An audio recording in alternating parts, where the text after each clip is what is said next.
نحمده ونصلي على رسوله الكريم اما بعد فاعوذ باللہ من الشیطان الرجیم بسم اللہ الرحمن الرحیم۔ شروع اللہ کے نام سے جو بڑا مہربان نہایت رحم کرنے والا ہے۔ امید کرتی ہوں دوستو آپ سب خیر خیریت سے ہوں گے، جہاں بھی ہوں گے عافیت سے ہوں گے۔ آج کی ہماری ویڈیو کا ٹاپک نماز فجر کی 2 سنتوں کے بعد قرآن پاک کی کون سی سورت پڑھنی چاہیے جس سے آپ کے گھر کے حالات بدل جائیں، آپ کے گھر کی تمام مشکلات پریشانیاں دور ہو جائیں۔ اگر آپ نمازوں کی پابندی کرتے ہیں تو ویل اینڈ گڈ، یہ بہت ہی اچھی عادت ہے۔ ویسے بھی جو انسان نمازوں کی پابندی کرتا ہے اللہ تعالیٰ اس کے لیے بہت سی آسانیاں پیدا کر دیتا ہے۔ محترم ناظرین، قرآن پاک کی یہ سورت جو آپ نے نماز فجر کی 2 سنتوں کے بعد پڑھنی ہے، یقین کریں قرآن پاک کی سب سے پرسکون، آنکھیں روشن کر دینے والی سورتوں میں سے ہے۔ یہ سورت آپ کو اللہ کے قریب کر دیتی ہے۔ یہ سورت غریبوں کو امیر، بیماروں کو صحت مند اور حاجت مندوں کی حاجت پورا کرتی ہے۔ یہ سورت پڑھنے والے سے اللہ تعالیٰ خوش ہوتے ہیں۔ اگر کوئی صبح پڑھے تو فرشتے دن بھر اس کی حفاظت کریں گے، اگر رات کو پڑھے تو فرشتے ساری رات اس کی حفاظت کریں گے۔ یہ سورت خاندان میں اتفاق کو برقرار رکھنے، کسی بھی قسم کے تنازعات کو دور کرنے میں مدد کرتی ہے۔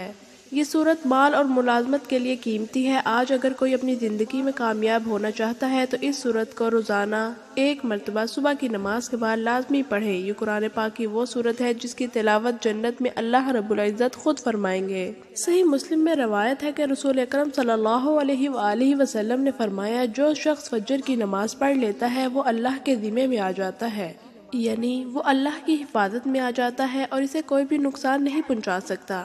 ہم میں سے اکثر لوگ شکوہ کرتے رہتے ہیں کہ روزی میں برکت نہیں ہے، گھر میں برکت نہیں ہے، جتنا بھی پیسے کما لیں پتہ نہیں کہاں چلا جاتا ہے، ہر وقت کوئی نہ کوئی پریشانی رہتی ہے، کبھی کوئی بیماری، کبھی کوئی تنگی، کبھی بے برکتی۔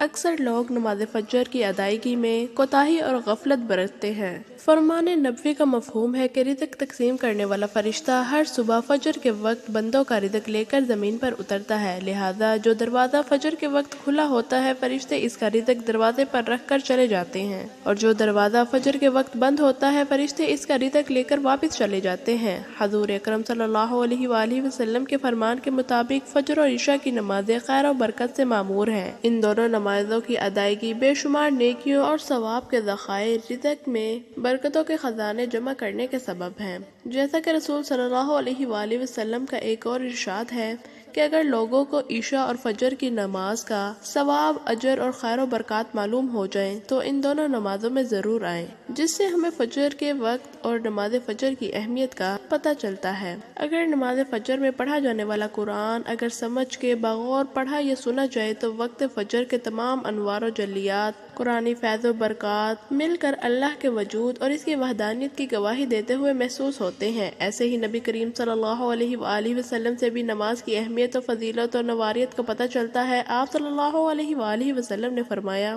فجر کی 2 رکعت دنیا اور دنیا کی ہر چیز سے افضل ہیں۔ قرآن مجید اللہ تعالیٰ کی سچی کتاب ہے، یہ اللہ کا پیغام اپنے بندوں کے نام ہے، اس سے ایمان بڑھتا ہے، دلوں کے زنگ اترتے ہیں۔ قرآن مجید کی تلاوت کرنا باعث برکت ہے، مگر افسوس کا مقام یہ ہے کہ ہماری اکثریت تلاوت قرآن مجید سے غافل رہتے ہیں، دنیا کے کاموں میں اپنا وقت گزارتے ہیں، جبکہ تلاوت قرآن کے لیے انہیں وقت ہی نہیں ملتا، اور بہانہ یہ کیا جاتا ہے کہ ہمارے پاس وقت نہیں۔ یقین جانیں تلاوت قرآن پاک سے اللہ تعالیٰ وقت میں برکت ڈالتا ہے۔ آج سے یہ عہد کریں قرآن مجید کی تلاوت کے لیے روزانہ وقت نکال کر کم از کم 2-3 رکوع تلاوت ضرور کریں گے، اس کو سمجھیں گے، اس کو ترجمے کے ساتھ پڑھیں گے تاکہ آپ کو پتہ چلے اللہ تعالیٰ اپنے بندوں سے کیا فرماتے ہیں۔ رسول صلی اللہ علیہ وآلہ وسلم نے فرمایا، تم قرآن پڑھو، اس لیے قرآن قیامت کے دن اپنے پڑھنے والوں کے لیے سفارشی بن کر آئے گا۔ ایک دوسری حدیث میں آتا ہے، قرآن پاک کی سفارش کو قبول کیا جائے گا۔ قرآن پاک کو پڑھنے کے بعد اس کو اپنی عملی زندگی میں لانے والوں کے لیے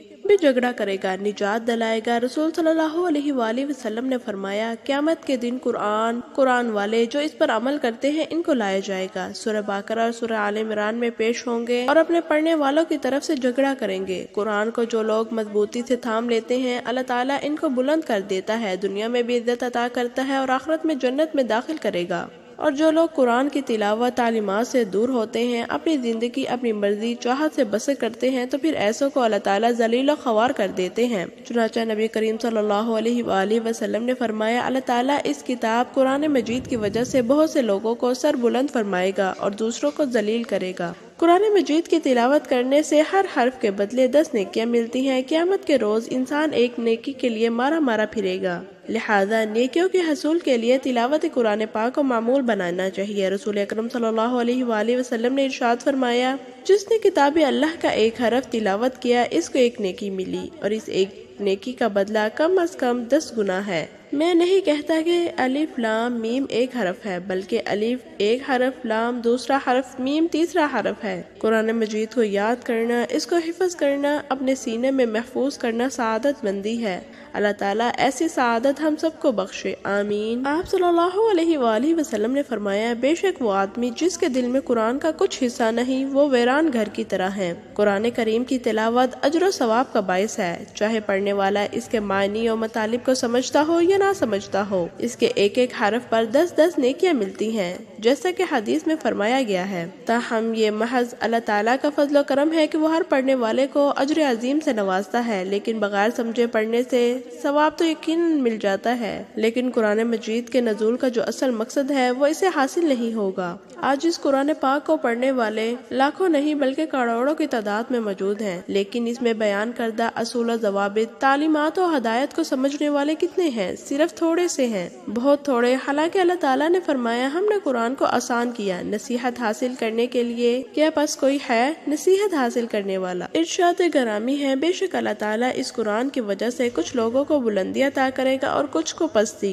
ناظرین، آج کے اس وظیفے میں جس سورت کا ذکر کیا گیا ہے وہ سورہ رحمان ہے۔ آپ نے نماز فجر کی 2 سنتوں کے بعد سورہ رحمان کا وظیفہ کرنا ہے۔ الرحمن اللہ کے خوبصورت ناموں میں سے ہے، جس کا مطلب ہے رحم کرنے والا۔ یہ سورت جو پڑھتا ہے اس پر رحم کیا جاتا ہے، جس مقصد کے لیے پڑھتا ہے وہ مقصد پورا کیا جاتا ہے، دنیا اور آخرت کی سختی سے اسے نجات ملتی ہے۔ سورہ رحمان کا نام اللہ کے خوبصورت ترین ناموں میں سے ایک نام ہے۔ اس سورت میں خدا کے فضل کی مثالیں دی گئی ہیں، اللہ کے مختلف تحائف کی اہمیت کو دہرایا گیا ہے۔ سورہ رحمان میں رحمت الہی کے تصور پر غور کرنے کی ترغیب دی گئی ہے۔ اللہ تعالیٰ نے ہمیں مختلف تحائف دیے ہیں، یہ دنیا بھی ایک تحفہ ہے۔ درخت، کھانا پینا، ہمارے ارد گرد کا ماحول، ہوا، پانی، صحت مند جسم، دماغ، خاندان، دوست، سب کچھ ایک تحفہ ہے۔ ہم سب اس کو قدر کی نگاہ سے نہیں دیکھتے، لیکن اس طرح کہ ہر تحفے کی اہمیت ہوتی ہے۔ سورہ رحمان ہمیں یہ یاد رکھنے میں مدد کرتی ہے کہ اس طرح کے تمام خدائی احسانات ایسی چیزیں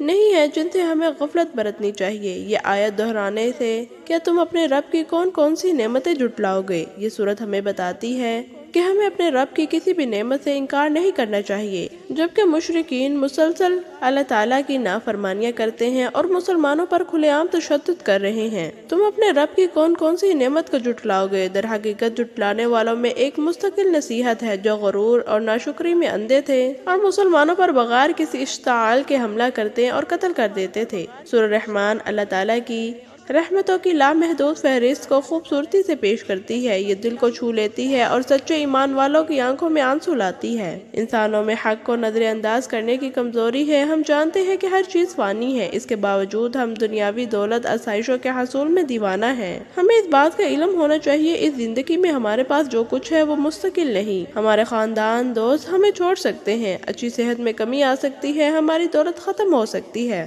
لیکن پھر بھی ہم مغرور متکبر رہتے ہیں۔ سورہ رحمان بار بار ہمیں اللہ تعالیٰ کا شکر یاد کرنے کا یاد دلاتی ہے، کیونکہ ہمارے پاس جو کچھ بھی ہے ہمارے لیے اللہ کا تحفہ ہے۔ ہمیں چاہیے کہ ہم دنیا کے لیے کام کریں، نیک اعمال میں مشغول ہوں، اللہ ہی کو راضی کرنے کی کوشش کریں۔ ہمیں معلوم ہونا چاہیے مسلمان ہونے کی حیثیت سے سورہ رحمان کو دل سے سیکھنا امن و سکون کا باعث ہو سکتا ہے۔ اپنے آپ کو اللہ کے مختلف احسانات کی یاد دہانی کر کے ہم تناؤ، ذہنی دباؤ کا مقابلہ کر سکتے ہیں، اپنے ایمان کو مضبوط کر سکتے ہیں۔ الرحمن علم القرآن، رحمان نے اپنے محبوب کو قرآن سکھایا، اور اس آیت کے شان نزول کے بارے میں قول ہے سورہ فرقان کی آیت نمبر 60، جس میں رحمان کو سجدہ کرنے کا حکم دیا تو کفار مکہ نے کہا، رحمان کیا ہے؟ ہم نہیں جانتے۔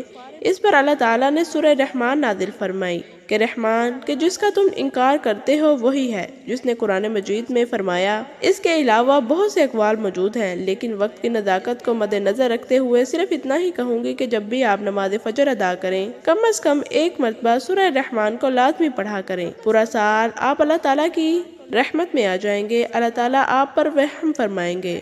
جس پر اللہ پاک رحم فرما دیں، اس پر پوری دنیا رحم کرتی ہے، پوری دنیا اسے پیار کرتی ہے، کائنات کی ہر چیز اسے پیار کرتی ہے۔ تو آپ بھی اس عمل کو لازمی کریں، انشاءاللہ آپ کے تمام کام آسان ہو جائیں گے۔ اللہ تعالی ہم سب کو اپنی رحمت کے سائے میں رکھے۔ ناظرین، اگر آپ نے ابھی تک ہمارے چینل کو سبسکرائب نہیں کیا تو خدا را ہمارے اس چینل کو سبسکرائب کر لیں، کیونکہ میں بہت سے وظائف اور اعمال آپ کے حوالے ڈیلی بیسس پر شیئر کرتی ہوں۔ اللہ تعالیٰ کے 99 ناموں میں سے کوئی ایک نام کمنٹ سیکشن میں ضرور لکھیں۔ اللہ تعالیٰ آپ کو اور میرا حامی و ناصر ہو۔